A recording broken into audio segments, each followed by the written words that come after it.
طائرات. هاي طائرات حاليا قريب على جسر رعد دشقة. اوقف، خفف. لا ما يدك، هاي تطفل. هاي كذلك. اوقف هنا.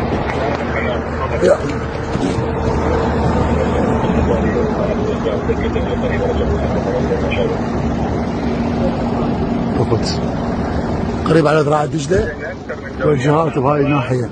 هاي ايضا من باطيات. ها جاي تحركن يشتغلون ويطفن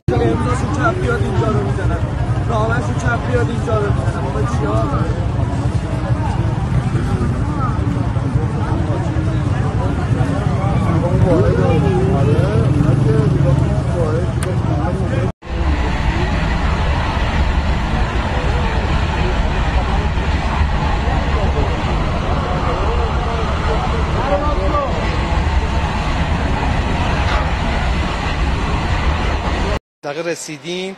نیروهای امدادی و آتش‌نشان در حال امدادرسانی و مهار آتش هستند. از مسیر پشتی مردم منتقل شدن، جابجا شدن و مردم رو خارج کردن، اما ساختمان بغل هم و ساختمان‌های کناری هم کاملا تخلیه شده. متاسفانه من پیکر شهدا رو دیدم، کودک و مادر رو دیدم و اینطور که مشخصه ساختمان مسکونی بوده و به دلیل اینکه متاسفانه به دلیل اینکه نشتی گاز داره ساختمون نشده به طور کامل آتش مهار بشه و همونطور که مشاهده میکنید نیروهای امداد و نجات کاملا دارن سعی میکنن آتش رو مهار کنن. اگه سوالی باشه در خدمتم.